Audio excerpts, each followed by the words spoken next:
What's the deal, family, man? Welcome back to the Real Distraction channel on YouTube. It's your boy Sean, and we here with another banger for y'all, man. So look, we got Making the Case, man. Larry Bird, by Clayton Crowley. So what this is, I guess this dude's making the case for the greatest of all time. Who's the GOAT in the NBA, man? There's a list of names. There's a list of names that you could arguably say is the greatest of all time basketball NBA player, right? Everybody got their choice. There's usually, let's say, like a 10, 12 player range that everybody kind of is like, these are some of the top players ever that could, like, okay, if you say this person's the GOAT, okay, whatever, I think this person's the GOAT. You know what I'm saying? There's players like that where everybody kind of considers these the top guys to ever play. So what this guy does, Clayton Crowley, he made a list. He got Larry Bird. Who else he got on here? Kareem, LeBron, Tim Duncan, Magic, Wilt, Michael, obviously, Russell. Let me see, who else? Whatever. He got like 8 dudes, though. We gonna watch Larry Bird today, all right? If y'all want me to watch any of the other players that he got for the Making the Case, let me know. Like, we can do LeBron. I hope he got Kobe. I fucking pray he got Kobe, but if he don't, it's all right. But yeah, I'm down to do any of these players too. So if you want me to go through the whole list of the 8 and then pick one out of his 8 at the end, or make my own little list of his 8 at the end, I'll do it. Just let me know in the comments. Let me know how you want me to run that up for y'all. But anyways, we're gonna do Larry Bird for now, because y'all response to my last Larry Bird video was crazy. So let's keep running this up, see what he's gonna do, see what he's talking about. If you don't know how I feel, I mean, I'm a Laker fan, die-hard Laker fan. My whole family's been Laker fans. Kobe Bryant, my favorite player of all time. Like, this is where I'm coming from. And if you want to know more, just go to my last video on Larry Bird, man. But let's get to this one. I don't want to hold y'all too long. Let's see what he's talking about. If you want to see more, hit that like button, hit that subscribe. Let's get it. Team sport. Basketball is special. The size of the court and the lack of pads or helmets give fans the most intimate experience of a team sport that exists. And because of the different styles that basketball allows for, players develop their own distinct identities and signature styles through their creativity, Facts. flair, Boy, nice and with athleticism. Ooh. And although no player DeAndre succeeds Jordan. alone, the scoring volume and two-way nature of the sport give individual stars a nearly unprecedented amount of control over the flow and outcome of a game. For this reason, players are constantly compared to their peers and to the legends of the past in order to answer the most hotly contested question in the sport: who's the greatest to ever do it? For many, the question is redundant. They believe in only one right answer, their answer. Others might have their own personal stance, but acknowledge one or two alternatives. But I believe that there's much more nuance to the... That's the problem, man. It's too much most of the time, it's always subjective on when you have like a GOAT conversation with somebody. But nobody want to ever talk like, what about this and that? You know what I'm saying? It's always want to be like, no, this is the person, this guy. I don't know, man. The question of greatness, and more answers to it than you might think. By my count, there are 8 players in NBA history that have a substantial claim as the GOAT. It's a subjective thing though. I can't give you a definitive answer. All I can do is make the argument. So today, I'll be making the case for Larry Bird as the greatest basketball player of all time.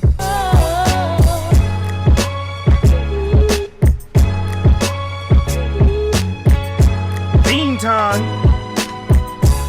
Larry Bird. When it comes to basketball, Larry Bird is the smartest, clutchest player to ever play the game. Now, if you don't think that Larry Bird is the greatest basketball player of all time, you probably hate that I just said that. Those are the kind of talking head sport cliches that surely impact the game but are impossible to empirically measure. Normally, I'd agree with you, but I think that when you talk about Larry Bird, you see those intangibles become real, palpable results. I just want to let this be known. Well, we still got a lot of people watching. Look, last video, I said Larry Bird's in my top 10. I think some people took that the wrong way. But what I also said in that video was like, I never watched Larry Bird play. I've only seen other people talk about him or heard other people talk about him, but I never actually watched him play. But I've watched all these other cats play old school games and shit like that.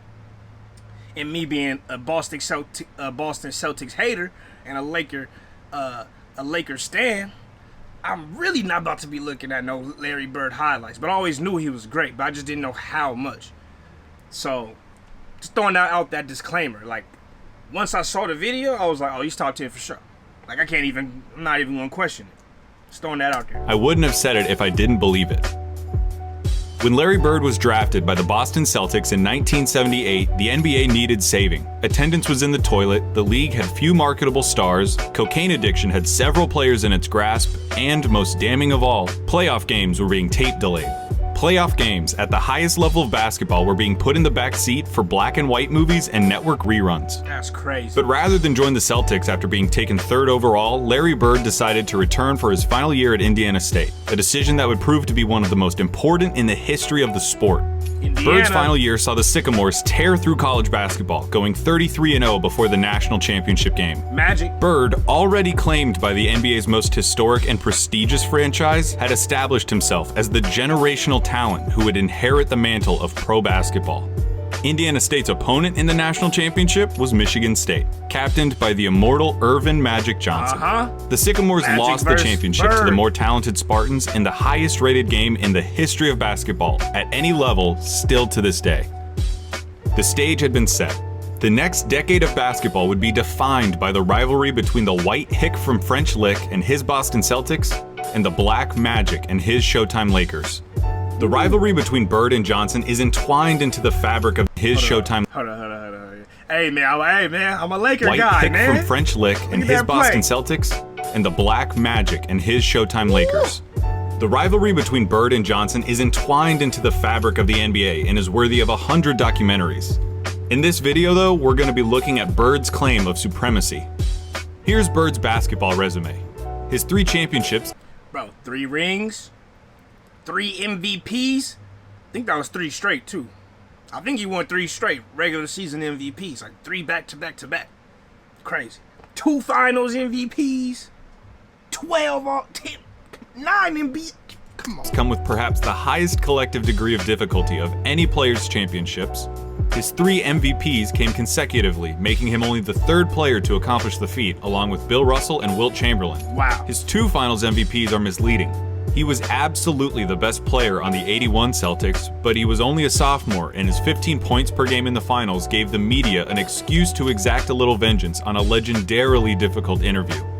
His All-Star and first-team selections also come with the caveat that Bird only played for 13 seasons and missed all but 6 games of the '89 season following surgeries on both feet. He went to the All-Star I can hear you already. every season. A 13-year career, and this guy is supposed to be the GOAT? What color of paint are you huffing, Clayton? Bro, 12 out of 13. Green. All-Stars. Obviously. Come on. But hear me out. Yeah, Bird's career lasted about 2/3 as long as it should have.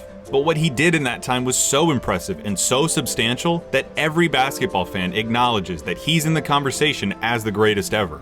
Doesn't it matter that those 13 years saved professional basketball, delivered a disproportionate amount of memorable moments, defined the golden age of the league, and produced a career by which all other forwards, before or since, are measured? Bird squeezed every drop of talent out in those 13 years and made it seem more like 30. He didn't just leave his fingerprints on the game. He left so much of his DNA in the sport that it needed a cigarette afterwards. There's something to be said about the candle that lasts. Bro, I ain't gonna lie, man. I wasn't born till 93, but I know the stories, man. Them white boys in Boston was giving it to the Showtime, bro. They was giving it to the Showtime, baby. They was giving it to him, man. Had Magic and Worthy and them boys frustrated over Bird, and then I ain't gonna cap. Lasts half as long, but burns twice as bright. Those 3 MVP years stack up with any other run by any other player. I will put an A+ Larry Bird season up against anyone's. What does player? Those 3 MVP years stack up with any other run by any other player. I will put an A+ Larry Bird season up against anyone's. Bro was averaging 26, 2 steals, damn near a block, 7 assists. Where we at? 10 rebounds. Crazy, bro. 52% field goal percentage. Or 50% field goal percentage. That's crazy. This dude was different. What does an A-plus Larry Bird season look like? A full box score, a blowout win, a nearly undefeated record at home, and a play nice style pass. that could only be described one way: white. Larry Bird isn't just a white basketball player, he's the white basketball player. Facts. To describe Him, and then white chocolate on Sacramento Kings, Jason Williams. Don't sleep on it. Jason Williams, white chocolate, that boy was different. Larry Bird's game is to thumb through the Hoops dictionary and pick out every cliche about white players. Unathletic, great shooter, good fundamentals, the whole thing. The archetype of a white basketball player is Larry Bird, with Facts. one exception. He had an unparalleled understanding of the game of basketball, both as a physical contest and as a mental competition. His basketball IQ infected everything he did and catapulted his career into legend. Bird was a complete player. Jerry West called him nearly as perfect as you can get. He was the league's first great marksman. He could contort his body to shoot from anywhere on the court, regardless of the level of defense. He pioneered the art of the dagger 3 and was the founding member of the 50-40-90 club. At 6'9", Bird's understanding of angles and coordination led to a higher rebounding average than Patrick Ewing, and it made him an impressively adept finisher in his younger years. That's crazy. 86, Ewing, Bird bro. dropped 47 points on the Blazers, playing the majority of the game left-handed. His lack of quick lateral movement meant that Bird didn't do much when it came to slapping the floor and picking up the opposing point guard, but his size and omniscience gave him the ability to body similarly sized players, read defenses like a free safety, and pick off passing lanes with ease. His passing was transcendent, and I'll highlight it later. Oh my And of God. course you need to know that Larry Bird was a tough MFer. He had a superhuman motor and dove for loose balls like a beagle at the park. He was a willing participant in his share of fights, often precipitated by his league-renowned trash talk. Larry Bird told Robert Reedy the other day that he should have stayed in preaching. That was funny. He had 50 points. I was guarding in my rookie year. He looked at me and he goes, "You can't stop me." And I looked at him and I said, "Gosh, boy, you're so confident." He proceeded to score like 10 straight points on me. The coach took me out the game. He walks by and he's laughing at me. He was a basketball genius. He'd be a step ahead, a thought ahead, play the game like a chess game. I'd much rather guard Michael Jordan than Larry Bird because you have to play the game as a thinker when you're playing him. You have to get inside his mind. If you put all of us in a room, you know, Magic, Jordan, myself, and Bird probably be the guy who walks out of the room at the end of the day. Did you notice something during those testimonies? Those are some of the best basketball Facts. players of all time, and they all sing Bird's praises like they were former assassins who had to go toe-to-toe with John Wick and they're just happy to be alive. Bird excelled during one of the most talent-rich periods in league history. The abridged list of his basketball rivals goes like I was saying that. Look at this. Dr. Okay, no, hold on. Periods in league history. The abridged list of his basketball rivals goes like this. Bro, I was saying this the last video. Before I even started playing the video. Bro, the greatest players ever be talking about Larry Bird. Like, bro, that's a bad dude. They be like, they be hitting the Stephen A. Smith. That's a bad dude. For real, when they talk about Larry Bird, man. That's one thing I knew about him. It's like everybody that I know, that I've watched videos and seen play all these dudes, they all be talking about Larry like, So you gotta respect it, even if you don't know. Dr. J and Moses Malone on the Philadelphia 76ers, Sidney Moncrief on the Milwaukee Bucks, Isaiah Thomas, Bill Laimbeer and the Bad Boy Pistons, Dominique Wilkins on the Atlanta Hawks, Bernard King on the New York Knicks, Michael Jordan on the Chicago Bulls, Hakeem Olajuwon and Ralph Sampson on the Houston Rockets, and of course, Magic Johnson, James Worthy, and Kareem Abdul-Jabbar on the Los Angeles Lakers. Alright, there's no point avoiding it any longer. We have to look at Magic versus Larry. If Come you on, have Magic let's over talk about Larry, it. it's because he has 5 rings to Larry's 3, had a peak that lasted about 2 or 3 years longer than Larry's, and had a 2-1 record against Bird's Celtics in the finals. Perfectly legitimate, completely respectable arguments. Let's be honest though. Magic came out during the NBA Finals when Kareem Abdul-Jabbar was injured and he had to play center. Come on, man. I'm just saying. But in the interest of making Bird's case, allow me to retort. For nearly the entire decade of the 1980s, the Eastern Conference was irrefutably the more competitive conference between the two. For sure. Considering the competition, for Bird to have made 5 finals appearances is just as impressive as Magic's 9. As for the head-to-head record responsible for Magic's 2 extra titles, he had more help. Seriously, the Celtics' Big Three and the Lakers' Big Three get compared all the time historically as if they were of equal caliber, but weren't Magic's accomplices just a step above Bird's? No disrespect at all to Kevin McHale and Robert Parrish, but Kareem was the alpha dog on the 71 Bucks and was the best player for at least 2 of the Lakers' 5 titles. Sure, yeah, for sure. Kareem was James different. Worthy was the #1 pick out of UNC after winning a championship as the best player on a team that had Michael Jordan on it. Throw in the fact that Magic got to be coached by Pat Riley, one of the most brilliant minds in basketball history, and you could say that the Magic-Bird argument comes down to one thing: luck. So if their careers come down to luck, the question just becomes who you would rather take. Now, I'm not making this video to tell you why you shouldn't take Magic. I'm making this video to tell you why you should take Bird. Not just over Magic, but over everybody. One thing that helps him is the fact that his play would translate perfectly into the league today. A 6'9" sharpshooting forward with eyes in the back of his head who averaged double-digit rebounds in an era against Moses and Lambeer. He'd gobble up boards as a power forward. He'd be an offensive mismatch against everybody as a small ball center, and his off-ball skills and passing would pair perfectly with the flow of today's game. Add in his competitive mania and 3 generations worth of medical advancements, and we're talking about a player who could have stuck around so long they would have had to rename the league. As you've been watching these clips of Bird, I would... No cap though. After the video I seen the other day, I'd probably take Larry Bird over Magic for my team too. One, for his ability to shoot, for one. And number 2, his toughness, bro. Toughness and ability to shoot alone, just those 2, I'ma rock with him. I hope that you would notice something. He always knows where everybody is. Watching Bird play basketball is like watching those monsters from A Quiet Place that know where you are if you make any noise at all.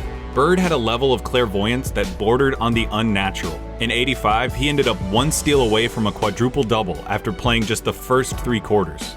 His passing was famously infectious and helped transform the Celtics of the 80s into an ideal that basketball teams at all levels are still shown tape of. They moved the ball with precision and intent, always looking for better shots and determined to get the entire team involved in the effort. That fact is almost entirely attributable to Bird and his wizardry with the ball. This acumen also helped Bird become the only player with a GOAT claim to transition successfully into other basketball roles after his playing career. In his 3 years as the head coach of the Pacers, Bird won a Coach of the Year award, coached the Pacers to their first and only finals appearance, and gave Michael Jordan as much trouble as he'd ever gotten in his career in the '98 Eastern Conference Finals. After moving into a front office role for Indiana, he won Executive of the Year in 2012, becoming the only person to have an MVP, Coach of the Year, and Executive of the Year award. Wow. On the court or off of it, inside and out, Larry Bird sees basketball as only he can.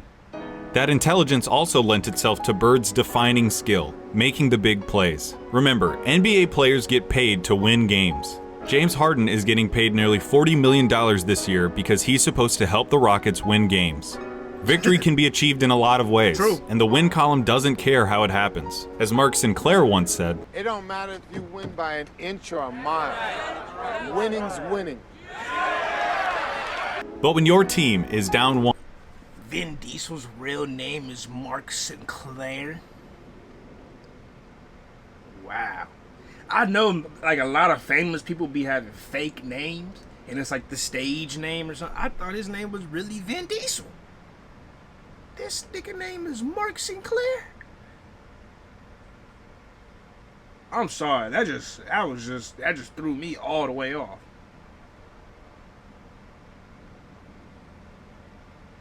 It's like Magic Johnson, you know his name Irvin. But Vin Diesel, Mark Sinclair? What the hell? In a crucial playoff game with 8 seconds left, and you need to hit a shot to stay in the series and keep your season alive, that's where players really separate themselves and earn their money. Love it or hate it, it's the players that come through in the big moments that live forever in our memories. Some players, for whatever reason, were never able to do it consistently. Some players were truly outstanding at it. Game time! Larry Bird was the best at it. What? clutch. I see you.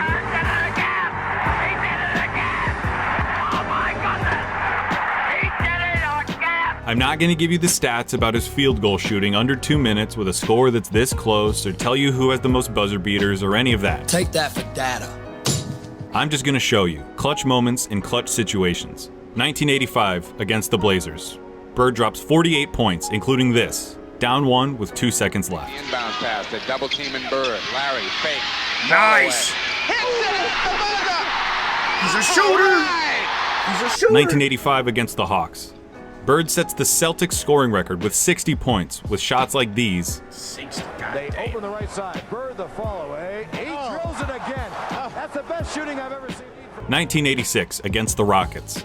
Not all of Bird's clutch moments were singular. The bigger the moment, the bigger his performance. In Game 6 of the 1986 NBA Finals, Bird clinches the championship with a triple-double in what he calls the best game he ever played.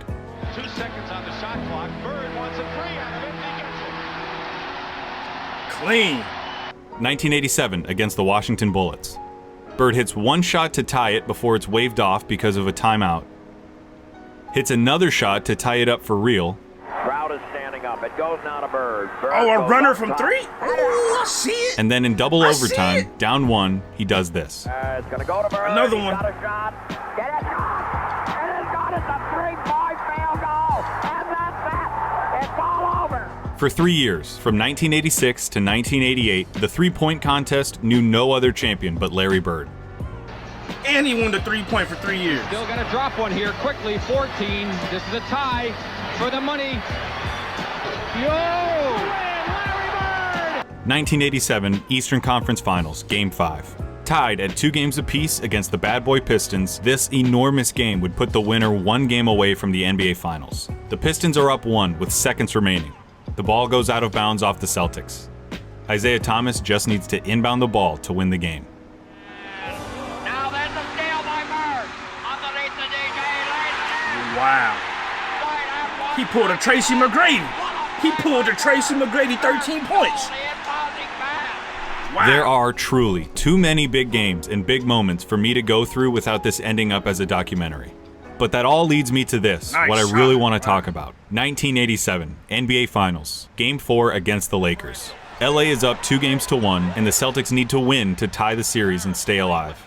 Bird hits a 3 with 12 seconds left to go up by 2. Bird goes for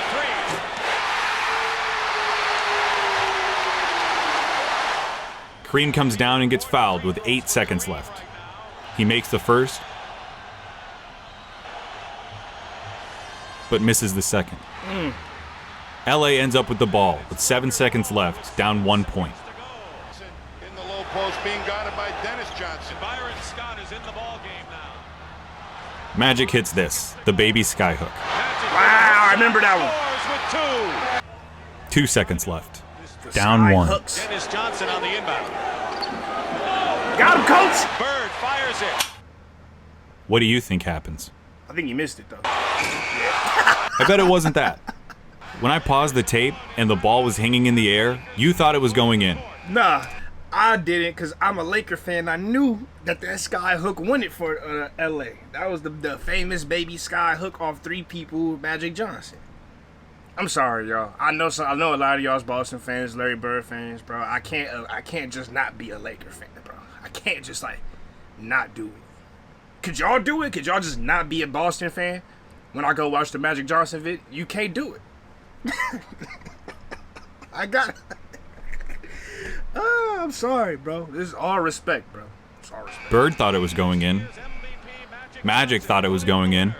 Oh, for sure. I've seen this game before, and I still think it's going to go in. I almost thought But it it was didn't. too, but I'm like, damn, no. Pat Riley said it himself. We got lucky.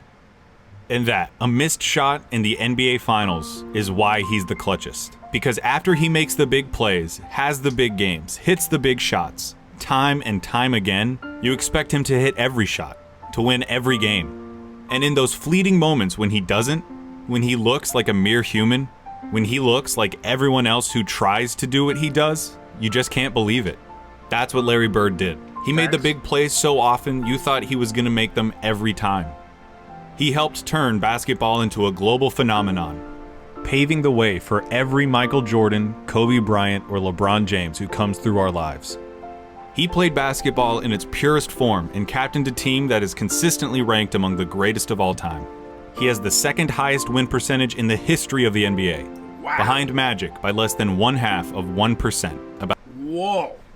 Him and Magic are top 2 most winningest Hey, honestly though, damn, that's actually kind of crazy.